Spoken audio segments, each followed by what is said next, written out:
What is the darkest thing you have ever done and don't regret?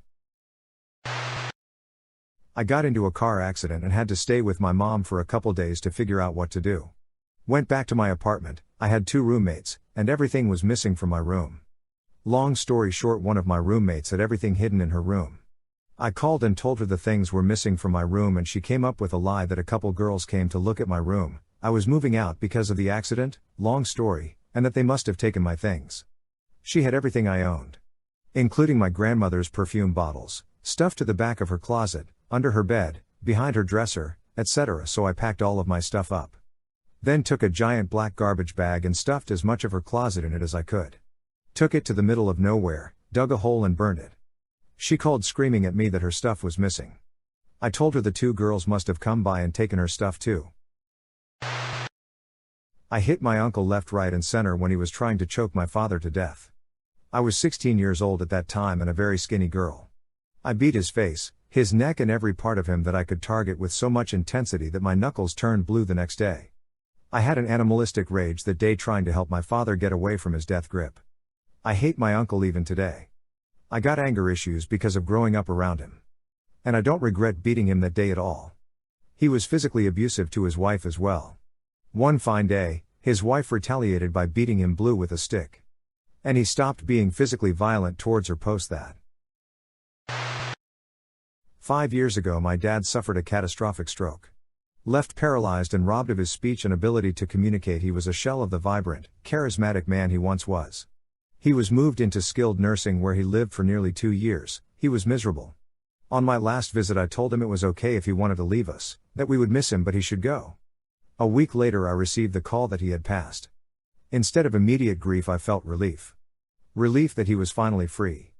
The grief came later, and I still miss him every single day. My sister and I went to the same school. She is a year older than me.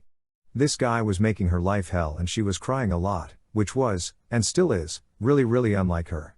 After weeks of this, my mom told me to beat him up and I would not be in trouble at home if I got in trouble at school for doing so. The next day I saw my opportunity when I was in class and watched him walking in the hallway go into the guy's bathroom. I immediately asked for permission to go too. I opened the door quietly and he was taking a piss at a urinal. I Sparta kicked his ass into the urinal and then just beat the poop out of him, pissing on himself and all. I told him to leave my sister alone or it'd happen again. My sister came home happy that day and never had another problem. She didn't know this happened for about 20 years. Not a shred of regret. I didn't get in trouble. To his credit, he kept quiet. I did too. One of my ex-best friends in high school was a real narcissistic lunatic. He had so many egotistical fantasies about what he deserved, but I remained his friend because we met through my close friend, his girlfriend. As I started realizing what a terrible person he was, I convinced him to go after his fantasy of a harem by asking to add a third to their relationship. That led to a fight between him and his girlfriend. I called her about it and asked how she felt about him adding someone to their relationship and about him sleeping with her. She said she knew nothing about that and started crying because he cheated on her. I basically helped orchestrate their breakup and have no regrets.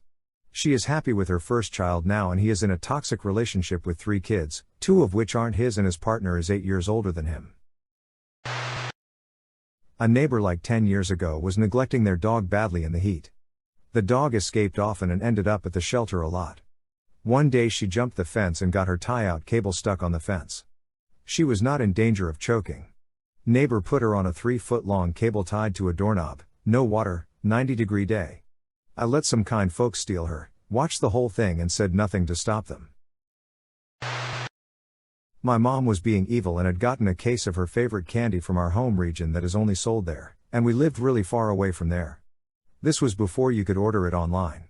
She literally got it from a relative who was a trucker who traveled there. He could only bring stuff once a year like that. I got my favorite soda. Now, because my mom was being evil, she's got narcissistic personality disorder, she was whipping me and my big brother a lot, just because. So we found where she hid her candy in the kitchen because I was putting away the dishes and her candy was in the back of the cupboard and keeping stuff from fitting where it used to fit normally, and we hid it in the dead space in the headboard of my bed.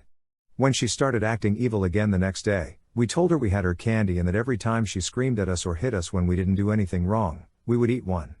She tore the whole house apart looking for them. She didn't find them. She freaked out really bad. told us to clean up and stormed out, presumably to check the dumpster at the end of the street. She was severely pissed and tried to take my soda hostage to force a prisoner exchange, but she couldn't find my soda. It had been removed from its carton and the cans were dropped into the hole in a large gourd which was used as decoration for our themed living room. So Mom was being evil again, hitting us for no reason, so we ate one of her candy bars that night, left the wrapper on the kitchen table. We kind of felt it was as close as we could get to leaving a horse head in her bed. She ripped the house apart again. Didn't find anything. She said that was all we had and must have thrown the rest away. This time we told her to clean her own mess. She whipped us, so we ate a candy bar each that night. Left the wrappers on the table again with a note saying she'd get them back when she was nice to us for a change, but that if she didn't mend her ways we would eat all 60 candy bars. Well, she did calm down a bit, and on her birthday, we gave her one for good behavior. Then she started being evil again. Yes, we got beat, but we laughed at her while she was hitting us and counted off the cost in candy bars. That number of wrappers were on the table the next morning. We ended up eating all but 4 of the candy bars. She went a month without hitting or screaming and we gave her the last 4 back as a Christmas present. I bit the dick of the guy who forced it in my mouth. Ex-stepfather had verbally and physically abused me for 12 years before I finally left the house for good. The last day I was there he basically admitted to having feelings for me, choked me, and screamed at me for hours. I left through my bedroom window. For 5 months I avoided that house until ex-stepfather got a hold of my new phone number and texted me non-stop about how I'm breaking my mom's heart by not coming to visit. So I texted back that I'll come by one day soon after work. When I got there, he opened the door, and I cracked his face open with a baseball bat. The reason why the police weren't called was because he was already wanted for trafficking substances. The pandemic started a couple months after and my mom decided to move out and let him stay in my childhood home. Mom and I are in contact and she goes to therapy. I also go to therapy. When I was 13, my very abusive and extremely drunken father was swinging at my dog trying to punch him. I kicked the old bastard down a flight of stairs, breaking every rib on his left side, some twice and puncturing a lung. Then I went right back to watching Dukes of Hazzard. About 5 hours later, my mom came home. She asks where Dad was. I told her he was laying on the basement floor. Why? He's drunk, of course, he must have fallen. She went down there and biatched at him for about 20 minutes. But he was mostly unconscious. Then she called my uncle to come and help me carry him upstairs. My dog wouldn't let my uncle anywhere near the old man despite their earlier altercation. So I had to carry him up by myself. I was a big kid. Anyone with even a tiny bit of first aid knowledge, me, from Scouts, would know not to do that. I had to sling him in a blanket over my shoulder Santa Claus style. He then spent the next 4 days getting sober enough, not sober, to go to the hospital. There he was properly diagnosed and treated and his lung drained and reinflated. While he was able to smoke right there in his hospital bed. They did not provide alcohol on the hospital menu. So he went into withdrawal. Delirium tremors and all. Kept screaming to get that damn horse off of my bed. How did that horse get in here? Used to, in his mind, drive the bed around his old neighborhood like a Packard motor car and describe the sights to people. That lasted about a week. Then, and I don't know how this works, the doctors refused to release him from the hospital and moved him to the psych ward. He spent 2 months or so in there being treated for addiction. During that time no children, dogs or wives were physically, mentally or emotionally abused at our house. Not once. For the first time in about 30 years. Eventually he was discharged and much to everyone's shock and utter disbelief he never drank again. Or beat his wife. Or abused his children. His grandchildren absolutely worshipped him and competed for his favor. He was kind and generous and a great source of wisdom and humor for them. In time, they named their own sons after him and have his name tattooed on their flesh. Ultimately he died of cancer. And when he did, I held him in my arms and looked him in the eyes so he wouldn't be scared or die alone. I was his primary caregiver for the last 7 years of his life. And I have zero regrets about my actions that day. Ghosted a guy who was supposed to be my friend. The friendship had started off fine and we became close very quickly. But then the cracks started yawning into weird black abysses. His stories didn't match up to reality. He always had a new story to tell, and it was always fantastical. He would call me at 3 a.m. and just sob about how his bones hurt and he could see the shadow man. I was 19 and very confused, very afraid. I couldn't deal with it, and I didn't feel safe. He never listened if I tried to help him through whatever was going on with him. So I just stopped picking up the phone. I stopped agreeing to meet him. I disappeared from his life. A year later, a mutual friend and an ex of mine told me he had died of bone cancer. I was devastated.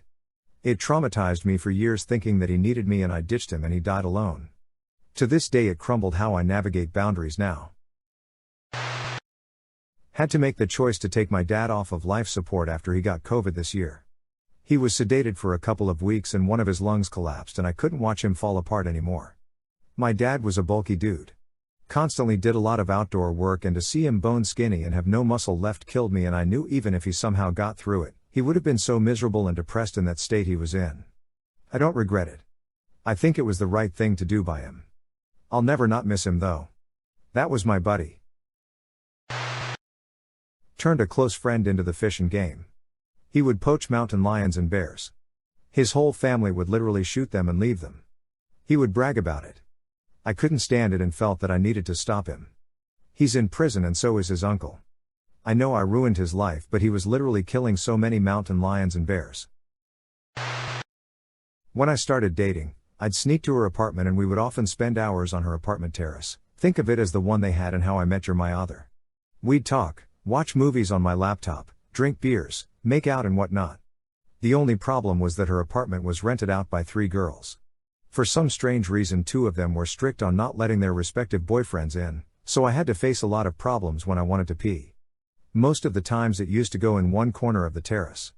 Until this one time where we had spent a few hours there and ate/drank too much, and after a while I had to poop. There were girls in her apartment, which meant I couldn't go there, and at 2 in the morning I could not think of anything. Ultimately, we decided that we'll call it a night and decided that I'll go back to my place. Went to her apartment, kissed her goodnight and left. While climbing down the stairs I noticed that the main door of an apartment was open in an almost odd manner. Curiously, I went there and started calling out if somebody needed any help. Got no reply and was about to mind my business and go away, when it hit me that I could use the bathroom real quick if no one was there and go home peacefully. So I followed my heart, took a quick poop and realized that the flush for some reason was not working. I tried making it work a couple of times, left it as is and left. Turns out that the owners of that apartment were gone on a vacation, and just that night there had been a burglary in their home. The thieves had broken the lock on the main gate, stole jewelry and other stuff and left the scene, and I was the second person to go there when they left. Next morning, she told me about the robbery and how the asshole thieves had the audacity to take a poop and leave it unflushed as if trying to send a message. The owners got it mentioned in the police complaint as well. Never told anyone about it. I planned to kill a man. Growing up, my best ever friend got molested by her stepdad often, but only her family knew about this. One day the whole thing got exposed on TV by one of those shows where all the tragedy is aired. I felt so much fury. I was a young silly man. I used to live in the favelas and knew a couple of not very good guys. I asked them for a favor. I would work for them if they killed the son of a biatch. We went there and the house was 100% empty. He fled after the news on TV. I got lucky, really. Could have wasted my whole life right there. There was a girl I had a crush on, but we were pretty good friends. She was abused by her boyfriend. I won't give up details out of respect for her, but he was a piece of poop.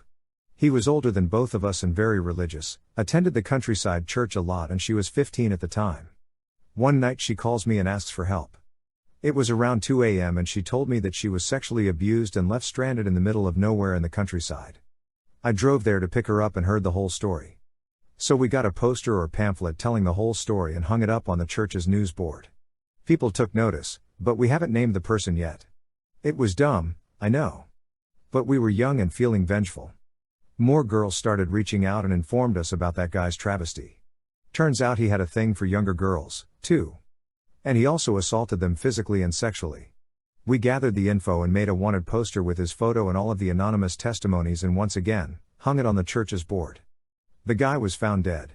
Official cause, suicide. But there's plenty of evidence that it was a murder. Justice delivered by someone else, staged as a suicide. We don't know. So I might be indirectly responsible for this guy's death, but considering how terrible of a person he was, I'm not sure if I feel bad about it. I paid 250 quid for a horse off an acquaintance that had been suffering from various ailments, been a bit neglected and couldn't even lay down to sleep anymore, and then moved the horse to a different yard and had her quietly put down a few days later to end her suffering.